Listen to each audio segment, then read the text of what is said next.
नाज़रीन गिरामी अस्सलामु अलैकुम वरहमतुल्लाहि वबरकातुह। सीधी बात के ताज़ा तरीन प्राइम टाइम में आप लोगों का इस्तकबाल है। नाज़रीन गिरामी में अंसार अज़ीज़ नदवी इस वक्त आप लोगों के सामने कुछ अहम तरीन ख़बरों पर तफसीरें लेकर हाज़िर हुआ हूँ। तफसीलात में जाने से पहले आप लोगों से दरख्वास्त है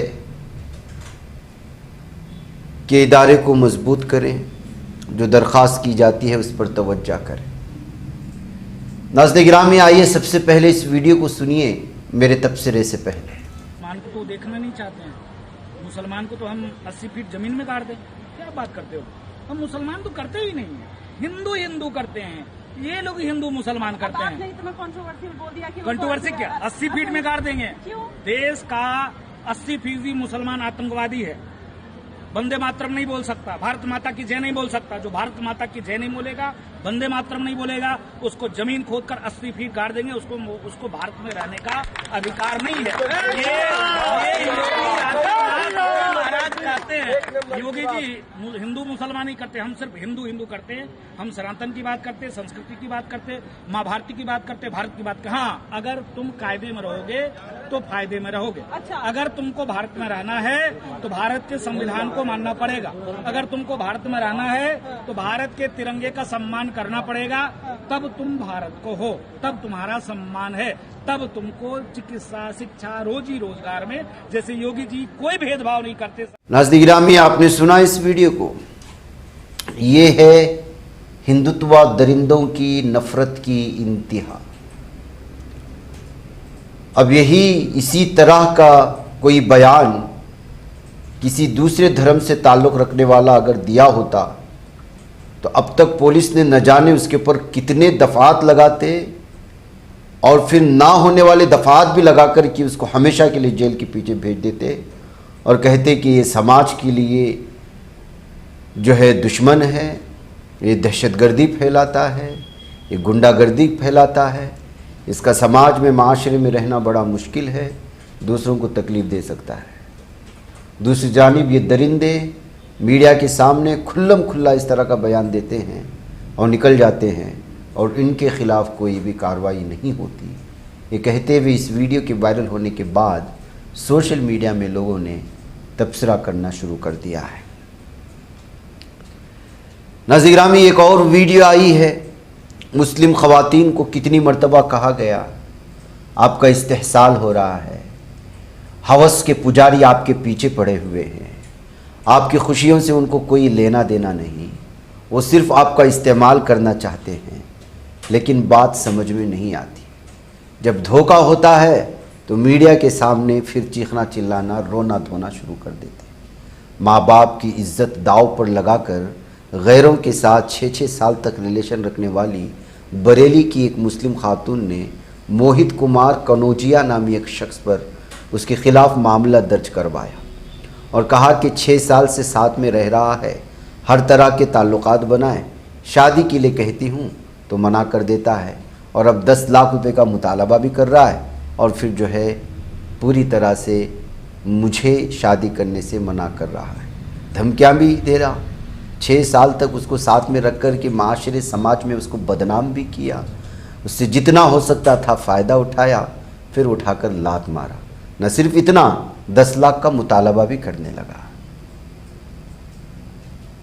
इस खातून की वीडियो तो हम सुना नहीं सकते, दूसरे चैनल की है, लेकिन इज्जत नगर पुलिस थाना जहां पर जो है मामला दर्ज किया गया है, वहां के पुलिस ने यही है मोहित कुमार जिसको पुलिस ने इस वक्त जो है गिरफ्तार कर लिया है, जिसने उसका इस्तेहसाल किया। पुलिस ने क्या बयान दिया है आप सुन लें।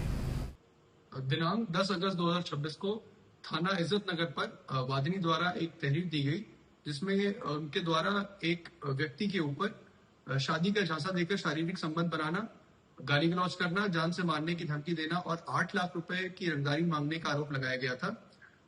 थाना इज्जत नगर पर इस प्रकरण में सुसंगत धाराओं में मुकदमा संख्या 727/26 पंजीकृत की गई थी। आज दिनांक 11 अगस्त 2026 को पुलिस टीम द्वारा इस अभियुक्त को, जिसका नाम मोहित कुमार कनौजिया पुत्र मनोहर लाल निवासी जगतपुर थाना बारादरी को गिरफ्तार कर न्यायिक अभिरक्षा में भेजा गया है। इस प्रकरण में अग्रिम विधिक कार्रवाई प्रचलित है। नाज़िर-ए-गिरामी, ऐसा लगता है कि तलबा अब किसी भी एतबार से अपने ऊपर होने वाले जुल्म सितम या वो अपने मुतालबात को लेकर के समझौता नहीं करेंगे। भारत के मुख्तलिफ हिस्सों में जंतर मंतर पर होने वाले प्रोटेस्ट और उसकी कामयाबी के बाद सारे के सारे इलाके के बच्चे, तलबा, यूनिवर्सिटी के तलबा, कॉलेज के तलबा, छोटी छोटी स्कूलों के तलबा अपने मुतालबात को लेकर के जन जी से लेकर जन अल्फा तक रास्ते पर उतरे हुए हैं। अब ये जो नज़ारा आप इस वक्त हमारी स्क्रीन पर देख रहे हैं, ये इलाहाबाद यूनिवर्सिटी का है, जहाँ पर मुख्तलिफ जो है अपने मुतालबात को लेकर के तलबा रास्ते पर उतर आए, एहतिजाज दर्ज किया यूनिवर्सिटी के ख़िलाफ़ और वहाँ के मैनेजमेंट के ख़िलाफ़, वहाँ के फैकल्टी के ख़िलाफ़, वहाँ के जो है हुकूमत के ख़िलाफ़ कि जो उनके मुतालबात को फौरी तौर पर अदा किए जाएँ, मुकम्मल किए जाएँ। बसूरत दीगर ये एहतिजाज लगातार जारी रहेगा। तो ये इस वक्त की जो है ताज़ा सूरत हाल है। नाज़िर-ए-गिरामी, महाराष्ट्र के नांदेड़ में शिरोमणि अकाली दल लीडर सुखबीर सिंह बादल पर एक निहंग ने अपने कृपाल से हमला कर दिया है। जी हाँ नाज़िर-ए-गिरामी, उनके ज़ख्मी होने के बाद हॉस्पिटल, एक प्राइवेट हॉस्पिटल में लाए जाने का नहीं कि उनकी ये वीडियो इस वक्त वायरल हो रही है। अब ये नहंग ने उस पर क्यों हमला किया, क्या हमला किया, कोई तफसीलात नहीं आ रही, लेकिन जाहिर सी बात है कि जो है पॉलिटिक्स में मौजूद सुखबीर सिंह बादल पर इस हमले ने जो है अलग ही पैमाने पर इस वक्त बहस को छोड़ दिया है। बहरकैफ इस वक्त जो है उनको एक प्राइवेट हॉस्पिटल में उनका इलाज किया जा रहा है।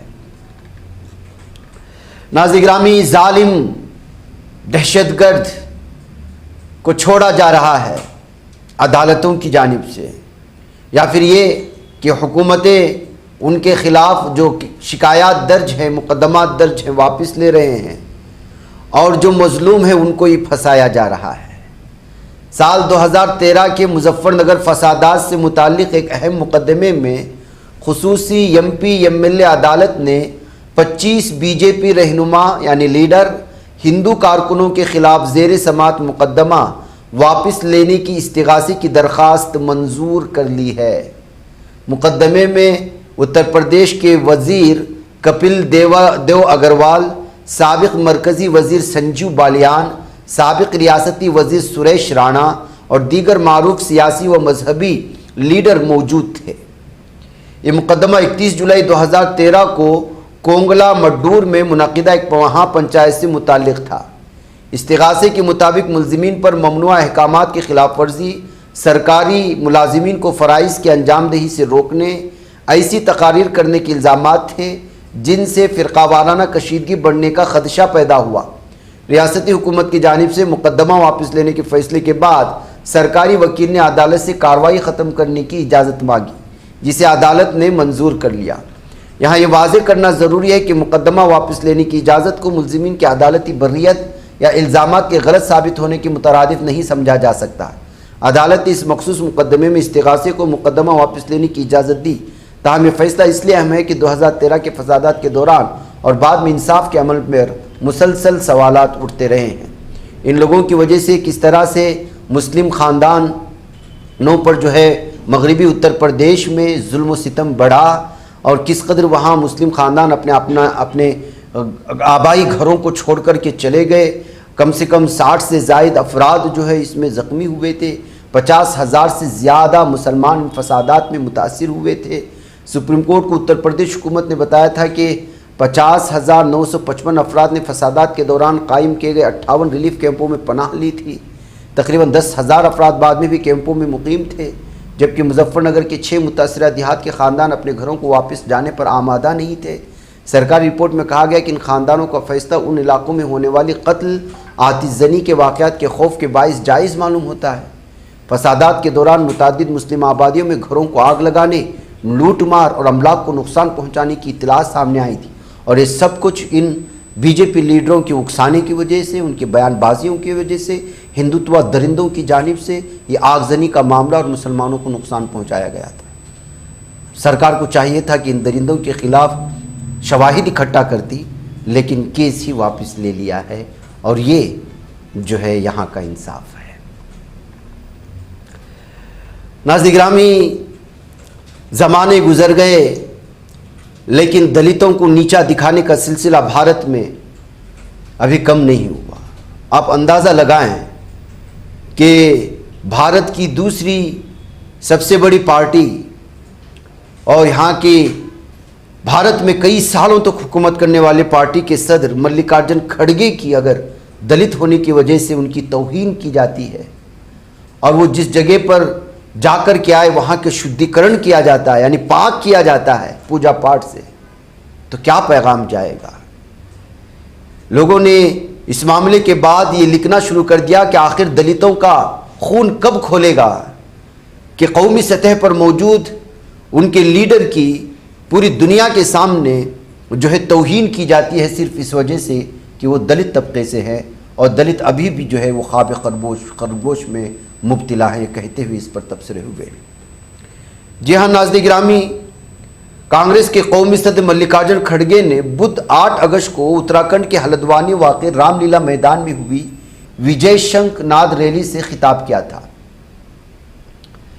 खड़गे रैली करके वापस आ गए, लेकिन अब रामलीला मैदान में शुद्धिकरण पूजा की खबर सरगर्मी सुर्खियों में है, जिस पर कांग्रेस की जनरल सेक्रेटरी प्रियंका गांधी ने सख्त रद्दअमल का इजहार किया। पार्लियामेंट अहाते में नामानिगारों से बात करते उन्होंने कहा कि हल्द्वानी में कांग्रेस सदर मल्लिकार्जुन खड़गे की तकरीर के स्टेज का शुद्धिकरण करना बीजेपी आरएसएस की गिरी हुई जहनियत का मुजाहिरा है। वज़ीर आज़म मोदी को इसकी मजम्मत करते हुए माफ़ी मांगनी चाहिए। साथ ही उन्होंने कहा कि पार्लियामेंट का इजलास मुकम्मल हो गया और आज वज़ीर आज़म नरेंद्र मोदी वज़ीर दाखिला अमित शाह ऐवान में आए तो ये जमहूरियत और पार्लियामेंट कैसे चलेगी। देखिए क्या कहा। इनकी जो एकदम मतलब ये जो मानसिकता है उसका प्रदर्शन है कि बीजेपी की विचारधारा क्या है, आरएसएस की विचारधारा क्या है। इसका खंडन होना चाहिए, प्रधानमंत्री जी को इसका खंडन करना चाहिए और माफी मांगनी चाहिए। ये क्या तरीका है लोगों पर होनी चाहिए मैम, इस तरीके के लोगों मैम सेशन जिस तरह से वॉश आउट हुआ मैम पूरा, इस पर क्या कहेंगी मैम। गृह मंत्री प्रधानमंत्री जी आज आए हैं वंदे मातरम गाने के लिए, आज आए हैं, पूरा सेशन चला है, ना प्रधानमंत्री जी आए ना गृह मंत्री जी आए, तो कैसे चलेगा फिर ये लोकतंत्र और ये पार्लियामेंट। और मैम विपक्ष पर आरोप लगाते हैं लेकिन सत्ता पक्ष के लोग। चलिए प्रियंका। नाज़रीन गिरामी, ये तारीख में पहली दफा है कि पार्लियामेंट का इजलास खत्म होता है और पूरे दौर में एक मरतबा भी न पीएम आता है न वजीर दाखिला।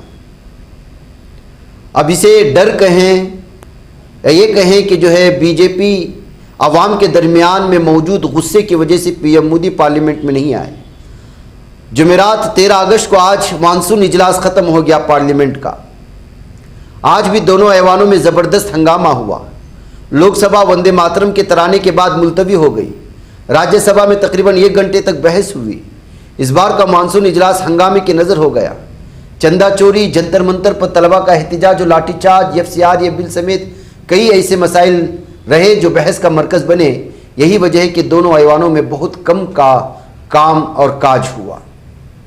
यानी मतलब यह है कि अगर हिसाब लगाया जाए तो 114 घंटे का कामकाज होना था, लेकिन हंगामे, नारेबाजी और बार बार कार्रवाई मुलतवी किए जाने के बायस दोनों ऐवान इस हदफ के आसपास भी नहीं पहुंच पाए। सिर्फ 7 घंटे का काम हुआ। यानी कि यूं समझिए, साफ और वाज़े तौर पर कहें तो टैक्स दहिंदगान के 175 करोड़ रुपए बर्बाद कर दिए तमाम लोगों ने मिलकर के। एक दिन का पार्लियामेंट के अखराजात कितने आते हैं आपको पता होना चाहिए, और ये सब कुछ आम भारतीय के टैक्स के अदा किए जाते हैं। और इसमें जो मुकम्मल तौर पर 114 घंटे की अगर ये सारी चीज़ें हुई तो उसके लिए 175 करोड़ रुपए खर्च हुए और ये सब के सब बर्बाद हुए, क्योंकि ना आवाम के लिए कुछ काम बना, ना हुकूमतें किसी तरह का फैसला ले पाएँ। अब इसका सवाल कौन करेगा? कोई नहीं करेगा।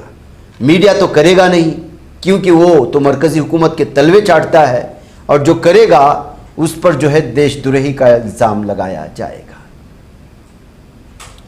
बहरकैफ नाज़रीन गिरामी, अब देखिए इस सिलसिले में महबूबा मुफ्ती ने क्या जवाब दिया है, और क्यों करके जो है आखिरी दिन जब आए हैं तो कुछ बहस भी नहीं हुई है।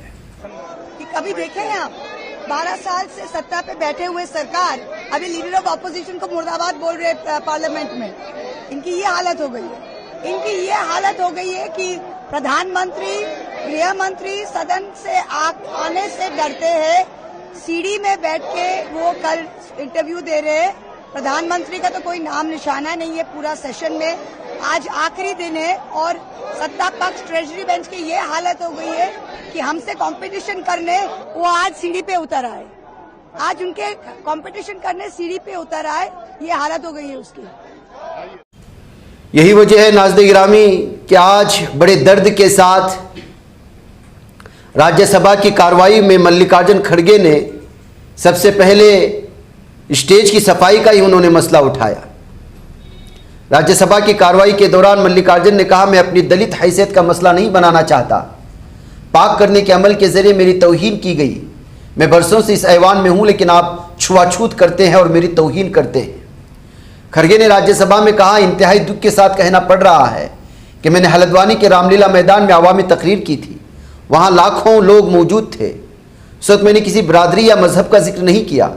मैंने सिर्फ वहाँ के लोगों के मसाइल का इजहार किया। लेकिन मेरी तकरीर के बाद कल उन्होंने हवन किया और स्टेज को पाक किया। तो नाज़रीन गिरामी, ये सूरत हाल है। यही वजह है कि जब से खड़गे की ये तौहीन हुई है, लोगों ने सोशल मीडिया में बिलखुसूस दलित, कबाइली और जो निचले तबके के लोग हैं उनसे सवाल पूछ रहे हैं कि जब इतना सब कुछ भारत में हो रहा है तो आप लोगों का खून क्यों नहीं खोल रहा?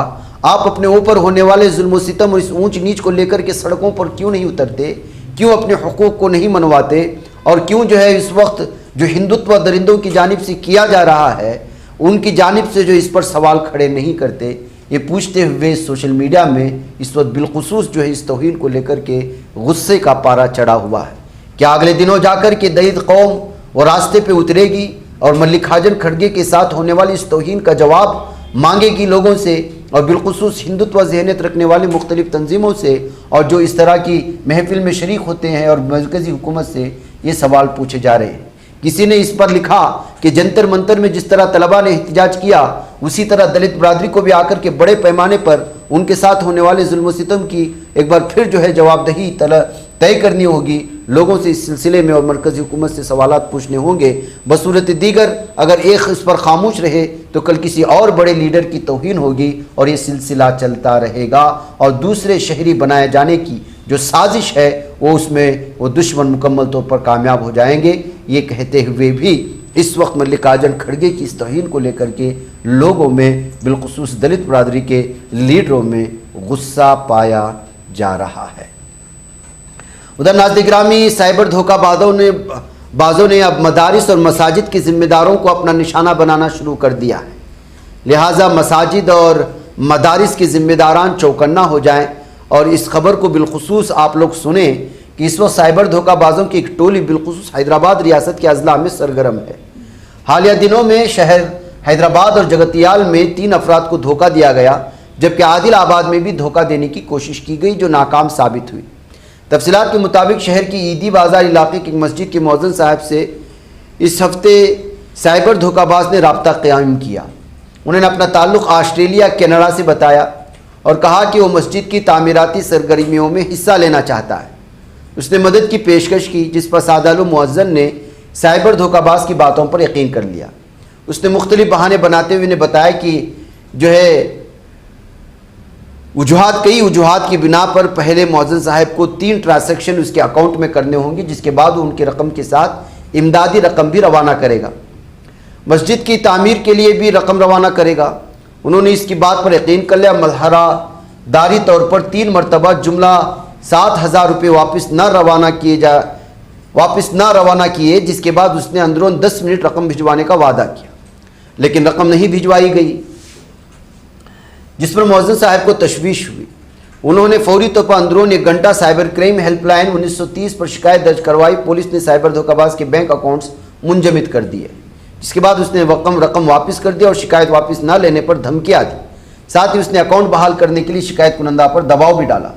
इसी तरह ज़िला आदिलाबाद में भी साइबर धोखाबाजों ने ठग लेने की कोशिश की।